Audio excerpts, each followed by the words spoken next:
Hey, it's Erin. When you think about your ideal physique, what comes to mind? To me, I think of that classic 3-to-1 ratio of shoulders to waist and also waist to hips. And what that gives us is an X frame. It is almost like this superhero physique. Now, don't worry if you weren't born with an X frame, we can build one. I was not born with one either.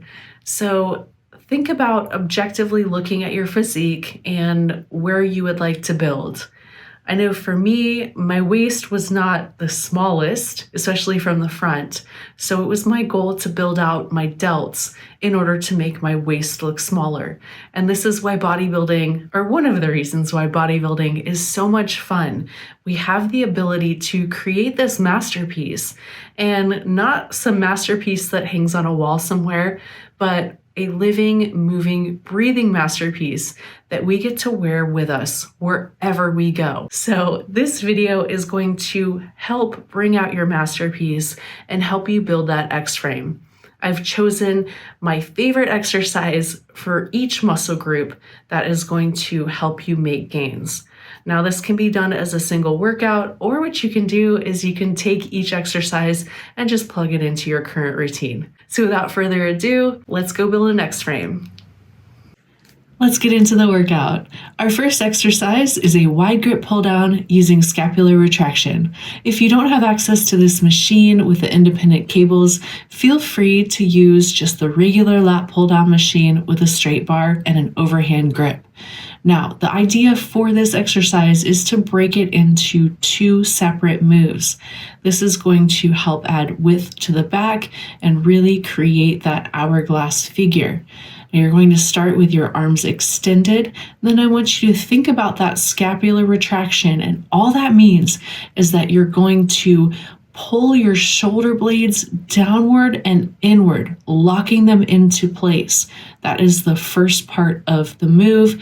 The second part of the move is to pull the bar or pull the handles down. I want you to think about pulling them down. All the while, as you're pulling, think about using from your elbows to your hands as just an anchor. So think about that as part of the weight. You're going to think about pulling through the elbow and squeezing your elbows together. So you want to think about squeezing your elbows towards your rib cage, pausing just briefly, and then extending the bar or extending the handles back upwards.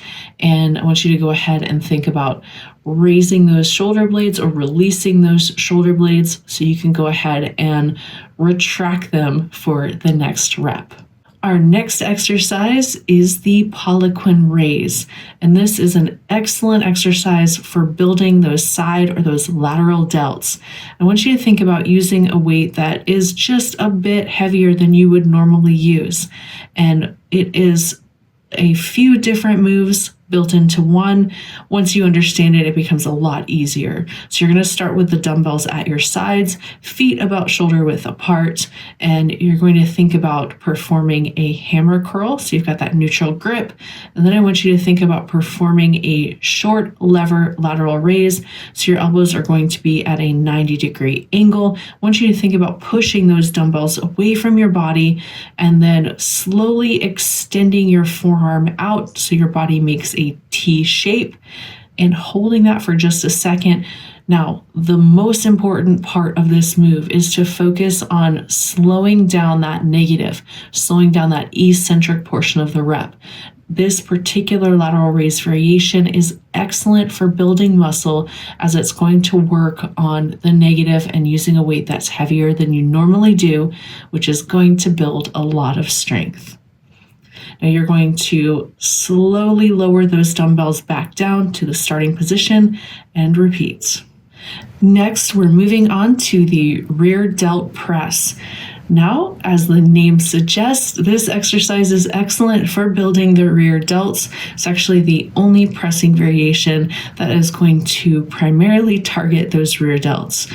Think about setting up the bench to just below 90 degrees. So you want to have an angle there somewhere in that 75-degree angle range to get you into a good pressing position. Now, whatever weight you use for shoulder press, think about going at about 50 to 60% of that, because this is a much more difficult variation. I want you to think about almost pressing behind you. So if you need to limit this range of motion, feel free to not extend the arms all the way up, but make sure you're feeling it in those rear delts. You're going to use an overhand grip, thumbs wrapped around those dumbbells. Keep your core nice and tight, and make sure that you're sitting flat on that bench and that you've got a nice solid foundation to work from. And you want to think about pressing those dumbbells kind of behind you and straight up. So you're going to be working perpendicular to the floor, and then slowly control that negative till your elbows are just about parallel to the floor, maybe a bit lower if it feels good. Moving on to the glutes, we've got half rep hip thrusts on the Smith machine. Now, the Smith machine is excellent for these half rep hip thrusts because the Smith machine does not necessarily allow you to get full range of motion. So here I'm using just a standard bench. I've got a balance pad that I like to use, and make sure you set that bar up, set that bench up to where your shoulder blades are resting on the bench and the bar should be just below your hip bones. So it should be in a position that is relatively comfortable. And as you set up for the hip thrust, a good frame of reference here is when you reach that mid-rep point, you want your shins to be perpendicular to the floor, your weight pushed through the heel. You want to keep that core nice and tight, and importantly, really keep that chin tucked. Keep the chin tucked. It's going to help prevent you from overextending. Now, as you go down, as you lower the bar, you're going to go at about 50% of that range of motion. And what this is going to do is it's going to help give you volume without increasing soreness. So we're really working on these glutes. We're just working on adding volume to the glute workout itself to be able to grow muscle without getting overly sore. So this is one of my favorite exercises for building the glutes, in addition to, of course, all of those compound movements. Next, we're moving on to a hack squat on the toes. This is a twofer here. Hack squat on the toes is really effective for targeting not only the quads, but you're going to feel it in your calves as well. So we've got those two muscle groups, and compound movements are excellent for building muscle. You're going to feel it a little in your glutes as well. Make sure that your feet are a little bit lower on that platform. This is going to really help with knee flexion. It's going to help place the emphasis on those quads versus on the posterior chain instead. So focus here is, of course, on quads. By pushing your weight through the toes, you're further accentuating that quad activation. Now you can experiment with feet placement as far as distance. I like my feet closer together, almost touching, but you may try a distance of 1 times shoulder width or 1.5 times shoulder width, and really see how that feels. As you get started with this exercise, you want to think about that first movement being the bend in the knee, and then keeping your back flat on that platform or on the pad. You want to think about slowly lowering the sled down, pushing through the toes the entire time. Now, you can stop with your upper leg parallel to the platform if you would like. I like to get a little bit more range of motion, so I try to go down as low as possible, getting that full range of motion, pausing briefly, and then exploding upward. So as a general rule of thumb, you really want to think about controlling that negative, keeping it nice and slow. This is where a lot of the muscle growth happens. And if you want to grow really beautiful quads, this is my number one exercise for that. Can't talk about the quads without talking about the hamstrings. Our next exercise is the Nordic Curl. Now, if you don't have this particular setup, don't worry. You can always have a partner hold on to your ankles. You can place your feet, wedge your feet under a heavy machine. That's typically what I'll do. Or you can even perform it on the lat pull down using a wide grip or a straight bar to guide yourself to be able to spot yourself on that. So you do have several options for performing the Nordic Curl. You can actually also do it on the Smith machine, set that up, load the bar up to where it gives you a nice solid weight that you can wedge your heels under. Now, I like to keep my feet dorsiflexed. This can kind of help with keeping the calves out of the equation. You really want to think about keeping your body in plank position and controlling that negative as far as you can.